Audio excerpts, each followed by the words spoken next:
নমস্কাৰ বন্ধুসকল, পোনপ্ৰথমে আপোনালোকক মোৰ চেনেল দিব্য অসমলৈ স্বাগতম জনাইছোঁ।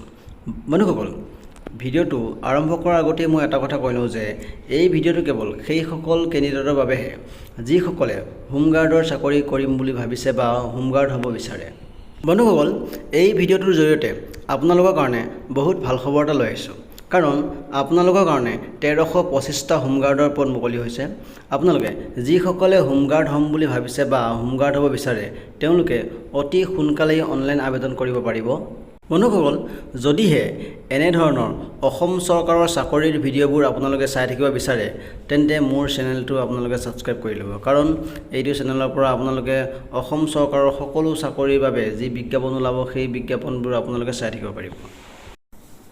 বাৰু যি কি নহওক, এতিয়া আহিছোঁ আমি মূল কথালৈ। Assam home guard vacancies 2022 and basic details. Name of the board Assam home guard. Number of the vacancies মানে আপোনালোকৰ পদৰ সংখ্যা হৈছে 1325টা আৰু পদটোৰ নাম হৈছে হোমগাৰ্ড। এপ্লাই মোডটো হৈছে আপোনালোকৰ অনলাইন মোড আৰু জব কেটেগৰী হৈছে গভৰ্ণমেণ্ট জব মানে চৰকাৰী চাকৰি আৰু জব লোকেশ্যন হৈছে আমাৰ অসম।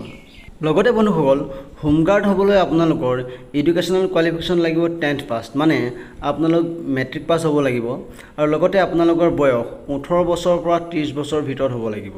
আৰু আপোনালোকৰ চিলেকশ্যন প্ৰচেছ অৰ্থাৎ বাছনি প্ৰক্ৰিয়াটো হৈছে কি, প্ৰথমে আপোনালোকে এটা লিখিত পৰীক্ষা দিব লাগিব, তাৰ পাছতে ইণ্টাৰভিউ দিব লাগিব, তাৰপিছতে আপোনালোকৰ যিমান ডকুমেণ্ট আছে সেইবোৰ চাব তেওঁলোকে, সেইবোৰ পৰীক্ষা কৰিব, তাৰপিছতহে আপোনালোক কোৱালিফাই বুলি তেওঁলোকে ডিক্লেয়াৰ কৰিব।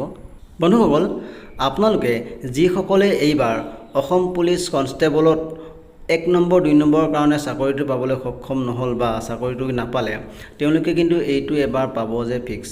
কাৰণ আপোনালোকেতো বহুত দৌৰিব পাৰে, ৰিটেনৰ ফালৰ পৰা আপোনালোক প্ৰায় এক্সপাৰ্ট বুলিয়ে মই কৈছোঁ।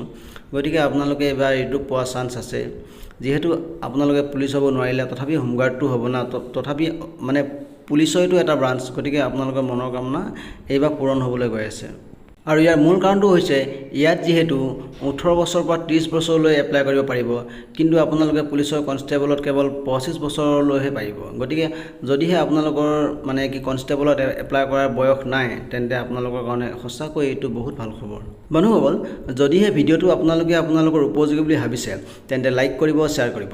আৰু মই আকৌ কৈছোঁ, যদিহে আপোনালোকে এনেকুৱা চৰকাৰী চাকৰিৰ যিবোৰ ভিডিঅ' সেইবোৰ চাই থাকিব বিচাৰে তেন্তে আপোনালোকে মোৰ চেনেলটো ছাবস্ক্ৰাইব কৰি ল'ব।